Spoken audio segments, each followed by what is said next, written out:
Hello friends, how are you all? Welcome back to my channel. This is Suniti and you are watching Legal Knowledge with Suniti.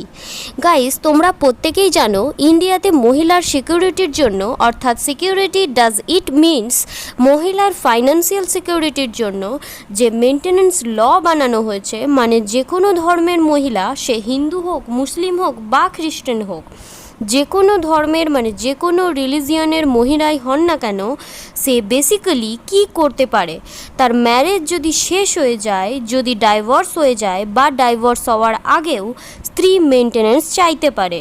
R maintenance ওই আইন সরকার এই জন্যই নিয়ে এসেছে যে অনেক সময় এমন হয় যে বিয়ে শেষ হয়ে যায়, তো অনেক সময় হয় স্বামী তো নিজেকে নিজের মতো মেনটেন করে নিচ্ছে বা সাপোর্ট করে নেয় ফাইন্যান্সিয়ালি, কিন্তু এমনটা হয় যে স্ত্রী নিজেকে সাপোর্ট করতে সক্ষম নয়, স্ত্রী খুব বাজে কন্ডিশনে চলে যায়, তার বেসিক নিডসের জন্যও প্রবলেম হয়। এটা ভেবেই মেনটেন্যান্সের লজ নিয়ে আসা হয়েছিল। এখনকার ডেটে যদি তুমি দেখো তো মানুষের কমপ্লেন সবচেয়ে বেশি এটাই থাকে যে মেনটেন্যান্স আইনের সবচেয়ে বেশি পরিমাণে মিসইউজ হচ্ছে, মানে যেখানে স্ত্রীর মেনটেন্যান্স পাওয়ার কথাই নয় তাও দিয়ে দেওয়া হয়, আর স্বামীদের এইভাবে হ্যারেস করা হয়। তো এমন অবস্থায় যে জাজমেন্ট এসেছে কোর্টের, যেটা আমি আজকের ভিডিওতে তোমাদের সাথে ডিসকাস করতে চলেছি, এই জাজমেন্ট একটু প্রোগ্রেসিভ এর মতো জাজমেন্ট, যেখানে কোর্ট পরিষ্কার বলেছে যে স্ত্রীর কাছে শুধু এটাই অপশান নয় যে আপনি শুধু স্বামীর ভরসাতেই বসে থাকবেন, আপনি নিজে শিক্ষিত, আপনি নিজে ভালো এডুকেশন কোয়ালিফিকেশন রাখেন, আপনি নিজেও কাজ খুঁজে কোথাও নিজের ইনকাম করতে পারেন আর নিজেকে মেনটেন করতে পারেন, কিন্তু আপনি এই ভরসায় বসে আছেন যে স্বামী তো দেবেই ভালো মতো মেনটেন্যান্স, তো আমার কিছু করার কি দরকার আছে। তো এই রিলেটেড খুব ভালো কোর্টের একটা জাজমেন্ট এসেছে।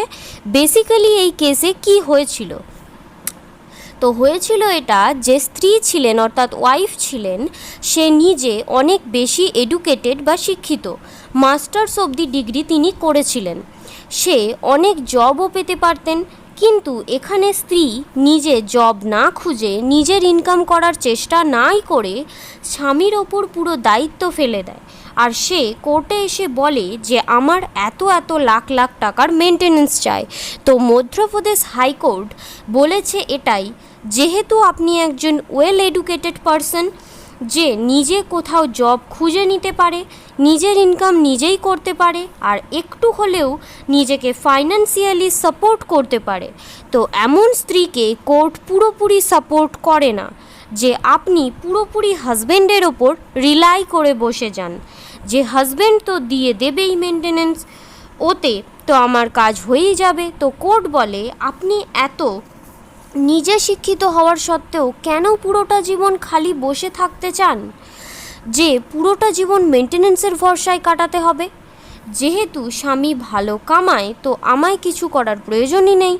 তো কোর্ট ইজ সেড যে দেখুন, এটা ওই মহিলাদের জন্য ভাবা যায় যারা বেশি পড়াশোনা জানে না, যারা এডুকেটেড নয়, যাদের এডুকেশন কোয়ালিফিকেশন ভালো নয়, তাহলে দেখো মেনটেন্যান্স লসকে মিসইউজ করা হচ্ছে, এটা বলতে পারা যায়। স্বামীর বিরুদ্ধে as a weapon, as a হ্যারাসমেন্টের টুল হিসাবে ইউজ করা হচ্ছে এই আইনকে। তো এই কেসে অ্যাকচুয়ালি ঘটে এটা যে স্বামীর তরফ থেকে যে মেনটেন্যান্স দেওয়া হয়েছিল, কোর্ট ওটা একটা টাইমের পরে কম করে দেয়। কোর্ট বলে স্ত্রী মাস্টার্সের ডিগ্রি করেছে, সে ভালো জবও খুঁজে নিতে পারে, তার আর্নিং ক্যাপাসিটি আছে। কোর্ট বলে যদি আগেকার যুগ হতো তো এটা ভাবা যেত যখন মহিলারা বিয়ের পরে কোনো কাজ করতো না, মানে মহিলার মেন কাজই ছিল বাড়ির কাজ করা, কিন্তু এখন ইন্ডিয়ার যে ওয়ার্ক ফোর্স আছে ওতে তো মহিলাদেরও ভালো কন্ট্রিবিউশন আছে, এখন তো মহিলার ওপর এমন কোনো বাধা থাকে না যে তুমি কোনো কাজ করো না বিয়ের পরে। তো অ্যাজ আ ম্যারিড ওম্যান যদি তুমি দেখো তো আজও কত মহিলা কাজ করছে বিয়ের পরেও, তো বিয়ের পরেও কাজ করে। তো না তোমাকে তোমার হাজব্যান্ড না তোমাকে তোমার ইনলজের ফ্যামিলি থেকে কাজ করতে আটকাচ্ছে। তো এমন অবস্থায় যদি তুমি নিজে কাজ না করে নিজেকে একটু জেনারেট করে নাও, নিজে কাজ করে নিজেকে জেনারেট করে নাও, তো এতে কি প্রবলেম আছে? তোমাদের প্রত্যেকের মনে থাকবে যে এমনভাবেই কর্ণাটক হাইকোর্টেরও একটা কেস খুব ফেমাস হয়, যেখানে মহিলা প্রত্যেক মাসে 6 লাখ টাকা মেনটেন্যান্সের ডিমান্ড করে, এটা বলে যে আমার খরচাই প্রচুর, তো এত টাকা আমাকে মেনটেন্যান্স দিতেই হবে পার মান্থ। তো কর্ণাটক হাইকোর্টের এই জাজমেন্টে বা মধ্যপ্রদেশ হাইকোর্টের এই জাজমেন্ট এটাই আমাদের শেখায় বা দেখায় যে পুরুষের হয়েও জাজেসরা কথা বলছে। এমনটা এখন আর নেই যে স্ত্রী এসে মুখ খুলে যত টাকা মেনটেন্যান্স বলবে ততটাই মেনটেন্যান্স অ্যাওয়ার্ড করে দেওয়া হবে। তো কোর্ট বলে যে দেখুন, যে স্বামী আমাদের মতে ভালো মতো অ্যালিমনি, যেটা ওয়ান টাইম অ্যামাউন্ট বলা হয়, ওটা হাজব্যান্ড অলরেডি আপনাকে দিয়ে দিয়েছে।